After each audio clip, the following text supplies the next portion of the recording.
अझैले पहिलो नाति नि नातिहरू त देखेको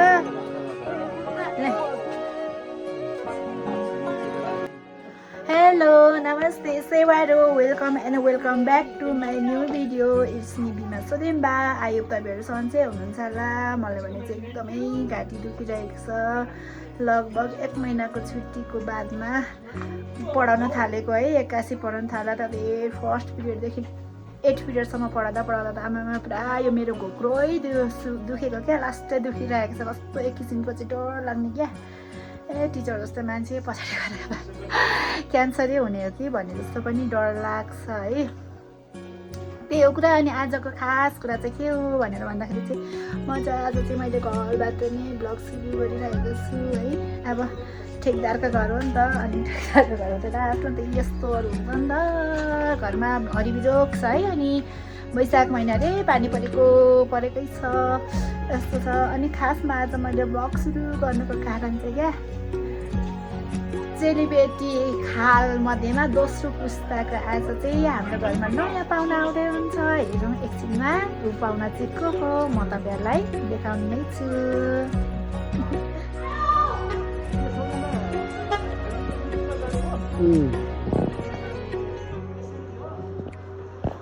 बहिनी आएर जाउँ पैसा निकालिसक्छु खै बहिनीले दिने पैसा निकाल कति हो ओहो लु जाउँ न हिँड्न नजाने लु जाउँ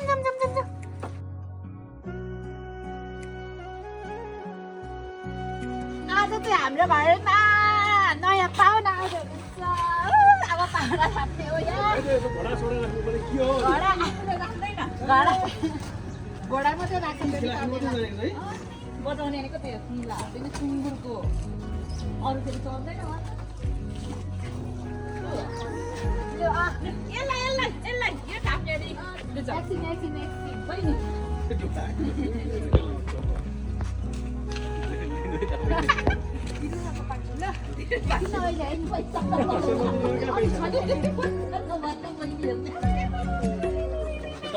हाम्रो घरको पाहुना नयाँ पाहुना यो पुगुरीलाई पनि मेरो भ्लगमा स्वागत है। को आयो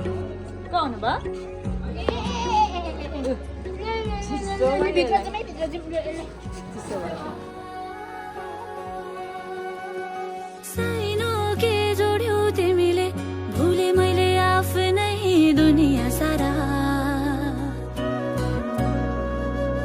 साम्यो यो हात लाग्यो भिलाएर गए मेरा पीर दुःख साइनो के जोड्यौ तिमीले भुले मैले आफ्नै दुनिया सारा साम्यो यो हात लाग्यो भिलाएर गए मेरा पीर दुःख फुलै फुलको फुलबारीमा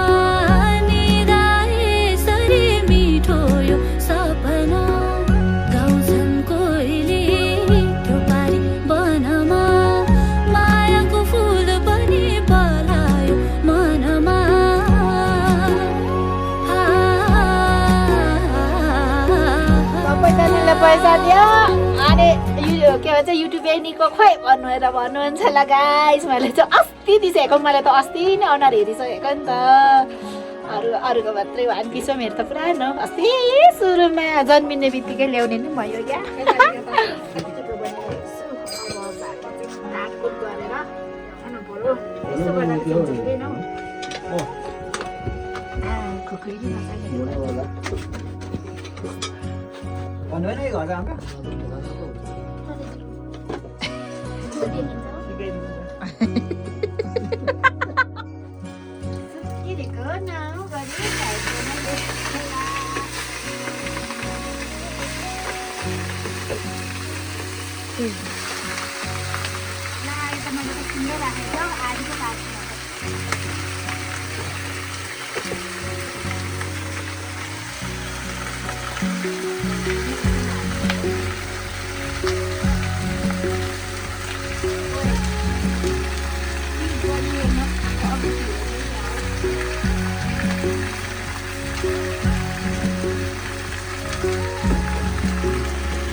त साथीहरू आजको हाम्रो पाहुनाले खाना दिने क्रममा रातको झन्डै 11-12 पनि बज्यो।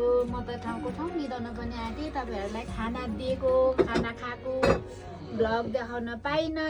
अन्तिममा चाहिँ भाँडाकुँडा मात्रै देखाउन पाएँ। अब तपाईँहरूलाई आजको भिडियो कस्तो लाग्यो पक्कै पनि हेरेर इन्जोय गर्नुभयो होला भन्ने आश राख्दै अब योभन्दा अगाडिका दिनहरूमा मैले के कस्तो खालको भिडियोहरू बनाउँदै लानुपर्छ प्रतिक्रिया जनाइदिनु होला। त्यसको लागि म्यासेजको बक्स त्यहाँ खाली छ, कमेन्ट गर्ने ठाउँ खाली छ, कृपया कमेन्ट गरिदिनु होला भन्दै आजको ब्लग तपाईँहरूबाट बिदा लिन चाहन्छु। हस्त धन्यवाद। Thanks for watching.